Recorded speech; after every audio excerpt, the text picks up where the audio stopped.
What's up, YouTube? It's Nehemiah, and we're going to be reacting to the Gen Z dating experience. Thought it was an interesting, topic. I've seen it a few times, so on my page or whenever I was scrolling from YouTube, I was like, might as well just watch it and react to it. But let's check it out. Life is like a race, except you're the only one running it. But at the same time, you can see everyone else running theirs. I'm in my 20s now, and I think it's probably the most awkward time in anyone's life. On one hand, there's people around my age who were steadily working their careers, climbing the corporate ladder, going out on the weekends, and living the typical adult life. And on the other, there's still a lot of us trying to figure it out. But I think out of all the good things you can have in life, the one thing most of us want more than anything is someone to do it with.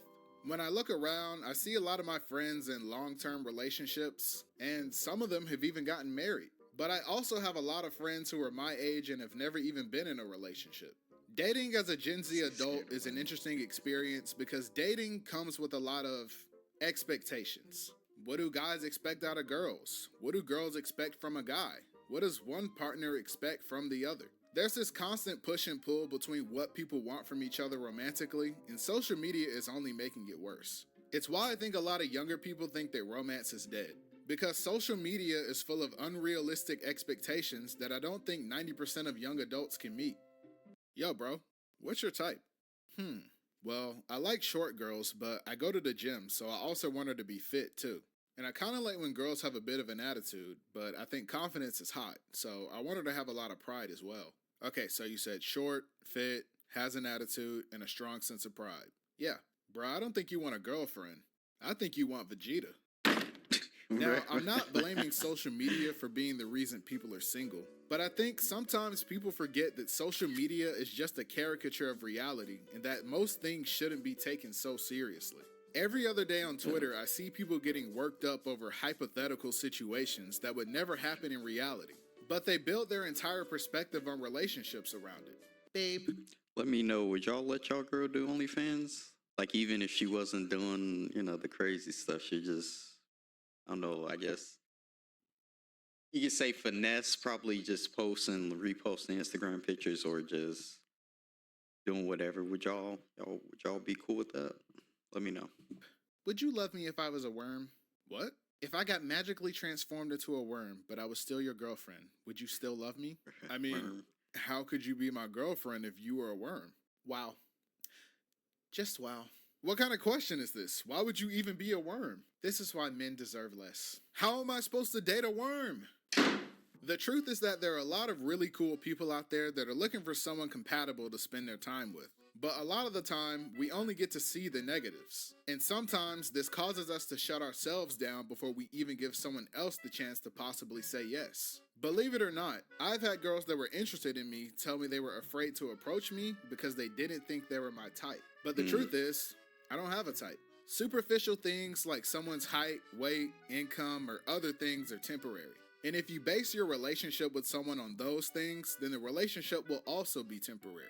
I'm not saying you should treat relationships like the stock market and invest in someone you don't find attractive, hoping they glow up into a supermodel. I just think that a lot of times when you talk to people, most of them don't care that much about looks. Sure, there are shallow people out there, but not everybody is gonna like you. And it's not always about your looks. It's like your boy coming to you like, it's no use trying to date, bro. Girls don't like me because I'm not 6 feet. No, bro, don't say that. It's not because you're not 6 feet. It's because you have no swag. I don't know. I think looks, it definitely, I think it starts stuff. Like, it starts it. And if it works, then I guess it goes to the point of your personality. And I think that's your personality kind of like keeps it. But starting out, I think what draws you the two people together will be the physical look. I think that will always be true. And then to keep the person or maintain a relationship, it kind of be the personality and everything else. But I think look wise starts everything. Dating is about finding someone who aligns with your values, priorities, and lifestyle. It won't always be a perfect fit, but you shouldn't have to put yourself in an uncomfortable position to meet someone else's expectations. A big fear when it comes to dating is the idea of being chosen versus being an option. When you're searching for someone to love, you want them to love you back equally. No one likes to think that their partner settled for them. You want to feel like you were their first option, not the backup plan. And this doesn't That's mean true. that you should only be looking for people who've never been in a relationship. That's unrealistic. Living with opioid addiction can be a struggle, these trapped ads. in a cycle of opioid use, withdrawal, and cravings. Sublocade. It means that everyone deserves to feel like their partner chose them, that they're with you because they want to be, not because things didn't work out with the people they wanted more, or that they're only with you because they couldn't get anybody else. I think in an era of social media, it's easy to compare yourself against other people, especially when you're aware that your partner was with people before you. Like if the girl you like says she likes tall guys but you're 5'7", or all your boyfriend's exes are blonde and you have dark hair, these things can make you feel insecure and that your partner settled for you because you aren't their type. So when it comes to dating, it's really important that your partner knows that you chose them and not that they just happened to be your best option at the time. I think for a lot of young people, the scariest part of dating is dealing with commitment. A lot of people have different ways they become attached to others. Some people are more readily able to commit to someone, and others are a bit more avoidant. Me personally, I'm very quick to accept people into my life, and there are a lot of people I consider my friends. Pretty much, if you've ever just listened to me talk for more than 20 minutes, then I'll probably think of you as a friend. And this translates to my relationships because every time I meet a girl who's like, hey, you're kind of cute, we should hang out more. And I'm like, oh, bet, here's my number. But in my head, I'm already thinking about what we're gonna name our kids. My friends say I get attached too quickly, and they're Oh, that's honestly too probably quick. right. I've dealt with That's crazy. That's too quick. But hey, at least he's honest. I'm pretty sure there's some people out there that's exactly like that. Might be a lot more than we expect, but hey. girls who are more avoidant in the past, and it's not for the weak. But sometimes people have a fear of commitment for different reasons, and that can make dating hard. And depending on what it is, sometimes you have to let that stuff go. Everyone has that one friend that's still holding on to baggage from a long time ago. Yo, bro, I met this girl today and I think she'd be perfect for you. Nah, bro, I'm never dating again. All girls are the same. Bro, are you good? What's wrong? Yeah, bro, it's just, I still have some trauma I'm dealing with from my last relationship. Oh, I'm sorry to hear that, bro. What happened? I got cheated on. Oh, that's tough, bro. How'd you find out? I went to lunch early that day, and I caught her in the act. No way. Yeah. She shared her chocolate milk with another guy at the lunch table. Wait, what? She told me I was the only guy she would share her Trumu with. I couldn't believe it. Wait, bro, how long ago was That's this? crazy. You remember Shanice? Bro, from 7th grade? Yes, bro. We were gonna spend the rest of our lives together. Bro, that was middle Seventh school. grade, that's You gotta crazy. let that go. But I remember it like it was yesterday. Bro, we were 12. I can understand not wanting to rush into a committed relationship with someone and wanting to take things slow. However, one thing that's super common with Gen Z is being caught in a situationship. A situationship is basically when you're doing all the things that people in a relationship would do without being in a relationship. Sometimes people aren't on the same page when it comes to commitment, and that's fine. One person may want to take the relationship to the next level, while the other person needs some time to know if they're ready. However, you shouldn't still be acting like you're in a relationship when you're not, because that's when things get confusing. Yo, so how's things going with you and that one girl? Yeah, and then it's possible you can get the wrong person like that, and crazy, some wild stuff be happening. So yeah, be careful with that. Man, they're great. We talk every day. We hang out all the time. I met her mom. She's been staying over. We're even sleeping in the same bed. Oh, so like, is she your girlfriend now? Whoa, whoa. Why are you throwing that G word out, man? We're just friends. Well, we've been friends for years and we never sleep in You met friends with benefits. No, I'm just joking. the same bed, except that one time. Well, I mean, it's different because she's a girl, you know? But we're just chilling. Okay, so if you're just friends, then you wouldn't be mad if I tried to ask her out. I will chokeslam you through the floor, bro. Exactly, bro. You clearly like her, so just wife her up. Is he talking about that one girl he's been kicking it with, but he's too scared to put a label on it? Yes, bro. Bro, if you don't man up and tell that girl you need her same-day delivery like Amazon Prime, all right, bro, chill. Does a rising tide really lift all boats? Well, rising tides can do a lot of things. I get not wanting to put a label on things, but what's important is that you're both on the same page. One time, I went to get lunch with a female friend of mine, and everything was going great, until the waitress brought the check. Apparently, since she saw a guy and a girl getting food together, she immediately assumed that we were on a date. And since it's a date, I'm supposed to pay for both of our meals. And that was crazy, because before bringing the check, waiters usually ask if your meals are separate. Yeah, I was about to say they usually ask together or separate, but dang, I heard that's interesting. But I mean, but usually they ask if it's together or separate, and then you go from there. But no, she was just like, this is a date, you're a man, so you pay. My friend offered to cover her half, but at that point, I had already accepted my fate. So yeah, make sure it's clear. I don't know. I still look at it. If I invite you somewhere, I probably would just pay it because I invited you to the place. So, but that's how I feel. But let me know how y'all feel about that, or where you stand with someone before you end up spending $53 on a burger and fries. One unique thing about dating for Gen Z, though, is that we have a lot of options when it comes to looking for love. Obviously, there's traditional dating where you meet someone either on your own or through your friends, and you start talking and then eventually start dating. But there's also online dating, where you create your profile, get a match, and hope that the stranger you meet is normal enough to not make you want to block them on everything the second the date is over. And there's also e-dating, which is cringe. Traditional dating may seem less common among Gen Z with how prevalent dating apps are, but a lot of relationships still start this way, especially if you're still in school where you're regularly surrounded by people around your age. There are a lot of obstacles that get in the way of traditional dating though, like having enough free time to go out and meet people, or having enough personal connections to find an available partner, or even just having enough money to keep going on dates. But the biggest hurdle by far is dealing with rejection. No is one of the hardest words to hear. Building up the courage to approach someone is hard enough as it is, and for it to not go your way really stings. People walk around every day with countless insecurities living in the back of their head, so no matter who you are, being rejected can make you feel like you're just not good enough. And that's fair. You've probably heard it before. The worst she can say is no. And no, it's not the worst thing she can say. You could walk up to a girl and I ain't gonna lie, just, it's better to approach and get an answer than not saying anything. You just never know what happens until you do it. I still agree with that.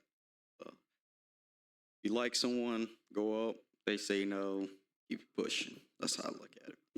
ask her out, and she could look at you and say, ew, I would never go out with an ugly, stinky, bald-headed, swagless nerd like you. My standards aren't that low. And honestly, at that point, you're cooked. But that's only the worst case scenario. Most of the time, rejection usually goes like this. Hey, I saw you across the way there and I thought you were really pretty. I was wondering if you'd like to go out sometime? Oh, that's really sweet. Thank you. But I'm not really looking for anything at the moment.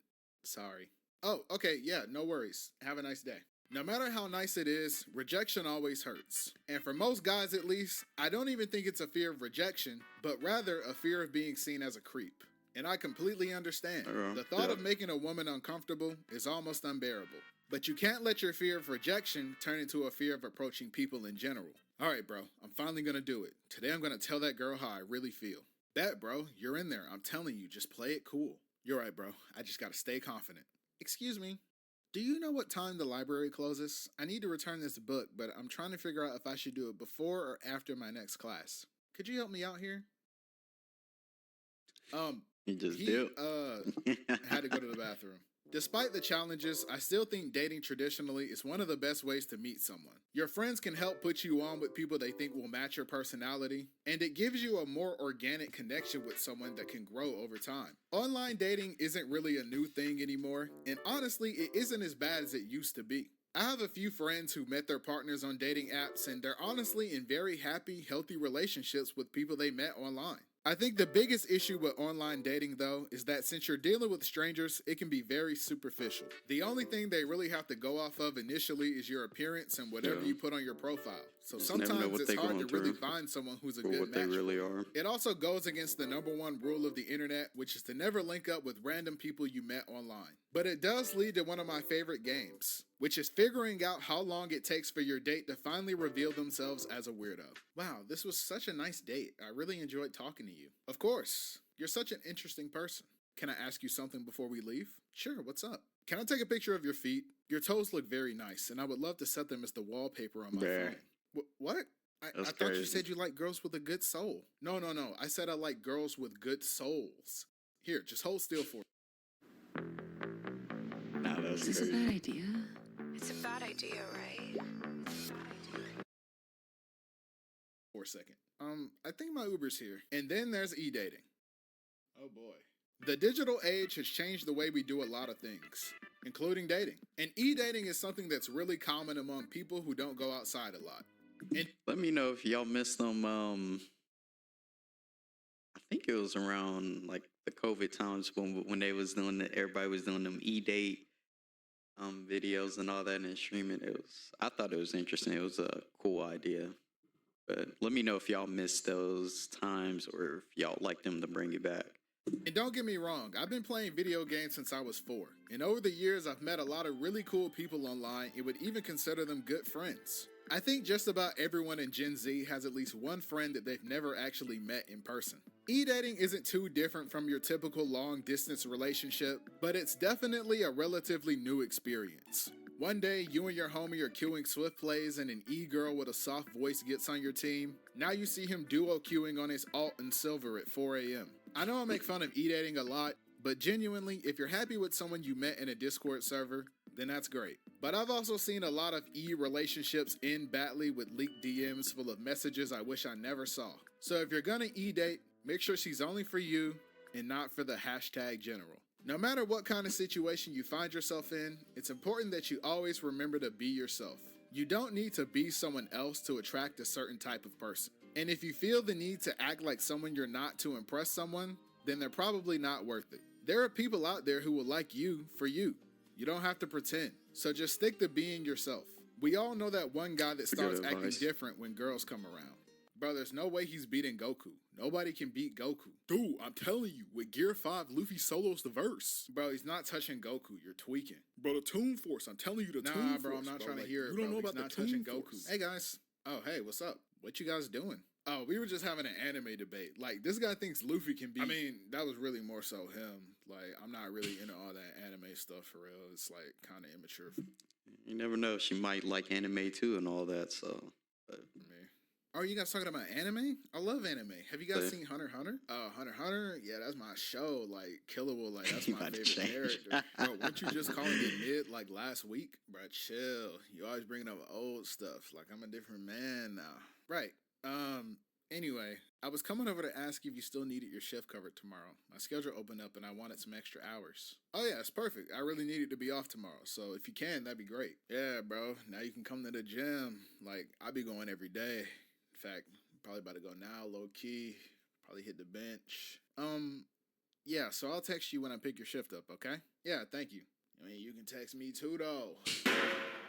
To sum it up, relationships are complicated, and a lot of times, finding the person who's right for you takes a lot of trial and error. Some people get lucky and are able to find the right person for them at a young age, and for others, it takes a while. What matters is that you remember to prioritize yourself just as much as you value the relationship. You shouldn't lose yourself just to be with someone else, so make sure you take time to focus on you as well. Don't become one of those people who spends every second of their life with their significant other, and invest in a support system outside of your partner too. When it comes to relationships, it can be easy to turn a good thing into a bad thing. And the key to making sure things don't go south is finding balance. Don't hang on to something bad for too long, but also don't be quick to let a good thing go just because you hit a bump in the road. Like all things, a healthy relationship takes patience, compromise, and maturity. Thanks for watching the video. Don't forget to follow me on... all right. Well, let me know what y'all think of this video and what do y'all think about Gen Z dating, and the online dating and how it changed. But until next time.